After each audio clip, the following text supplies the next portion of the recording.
how am I supposed to feel relaxed if I feel like I have no time to relax? The answer is give myself time to relax. Put less on my plate. Focus on what's on my plate right now, and then go from there.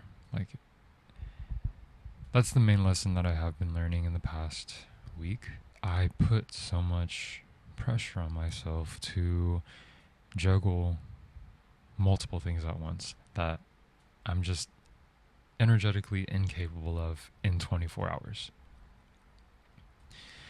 And that's why I have been feeling so stressed. That's why my body has been so heightened and unable to rest. It's because mentally I'm just like, any free moment I get, I should be working on the things that I need to be working on. And to give you context, I had this idea last week for a project that I want to do. And it basically encapsulates like the last 5-6 years of knowledge that I learned about myself, about life. And so this project has a lot of energy and momentum and passion behind it. And so I want to work on it as much and as soon as possible. And I have been trying to. But then I started going back to work. And I work from 7 to 6 consecutively for 4 days.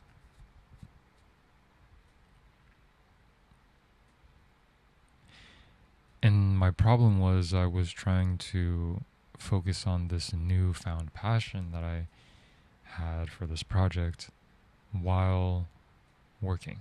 And it just created this whole resistance thing, and like could be using my time for this thing I'm so excited for instead of this thing that I'm so not excited for. And it just wasn't a fun time. And I paused and reflected, and I was like, okay, I know life doesn't have to be like this. I know that I don't have to be so stressed out. So what is my problem? Yeah, my problem was I put too much on my plate. I expected so much of myself when, yes, it's possible, but it's not ideal.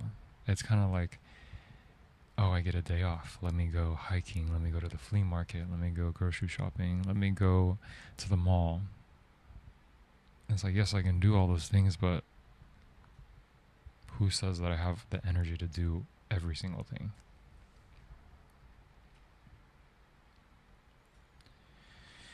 But yeah, that's the main lesson that I've been learning recently.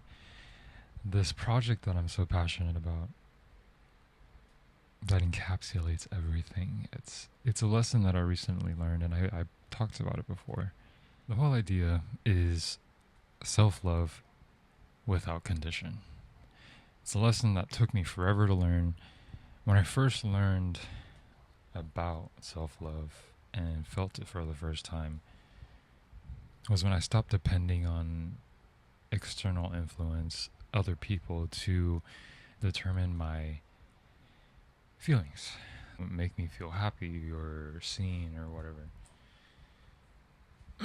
And it was behind the whole idea of like, well, how can I be lonely if I've been here the whole time? How can I look over myself? And so that was my whole philosophy around self-love. And I went throughout the years kind of with that, and then it kind of morphed into this need for constant improvement.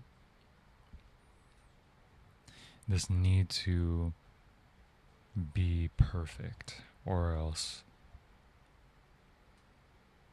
I can't feel okay. So I guess looking back, I was loving myself with the condition of, if you don't resemble this ideal version of yourself, then you need to fix that.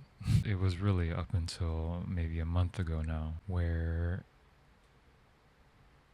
I realized that accepting myself fully, being okay with where I am and not ignoring it, in favor of this ideal gives me my power back, it allows me to be more real with myself, and it allows me to take better steps, take more accurate steps, because just being more realistic. And it also takes all the condition out of it.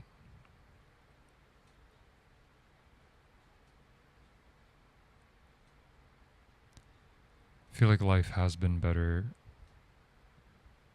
viewing myself in this unconditional light of like, I really am okay where I am, and I know I want to be somewhere else. I know I want to be someone else.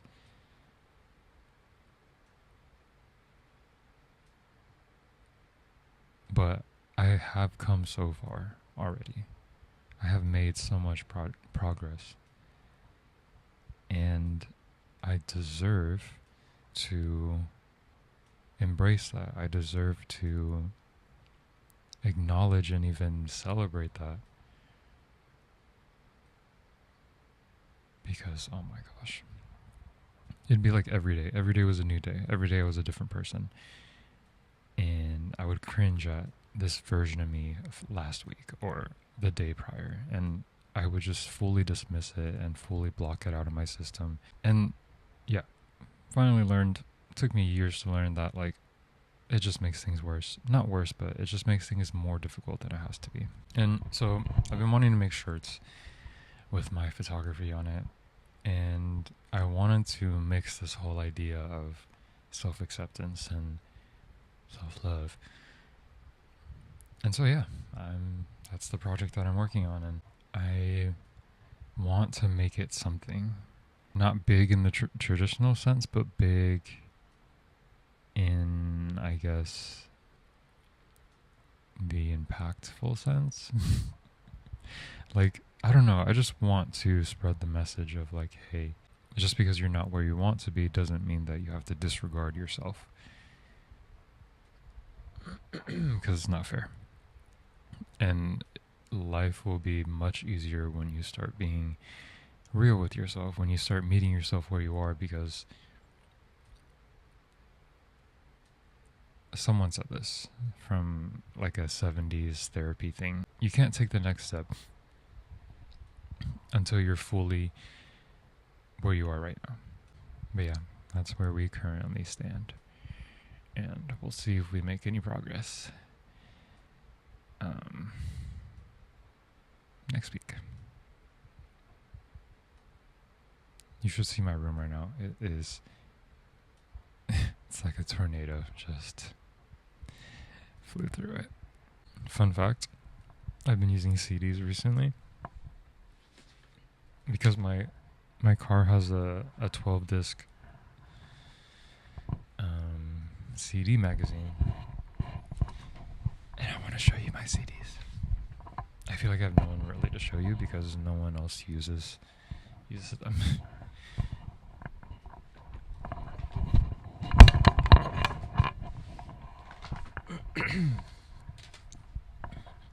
So I chose CDs, or I chose the albums that I actually like and can listen to front to back. And maybe we'll start with,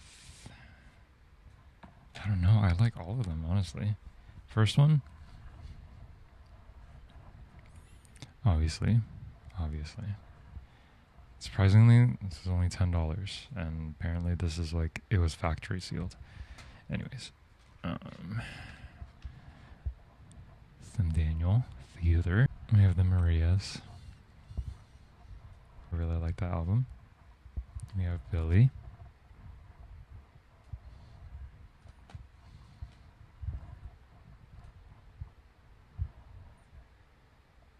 I think there's only like one song that I won't listen to, and it's the last one.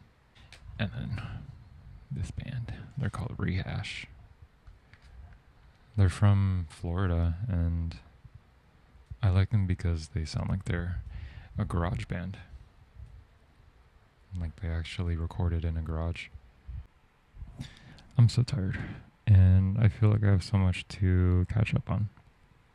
Let me know in the comments if you are literally the same as me and you are so obsessed with self growth and self development that it kind of hinders you in a way. I just want to know that there's other people out there like that. And I guess I just want to let you know, if you're out there, that I'm right here with you.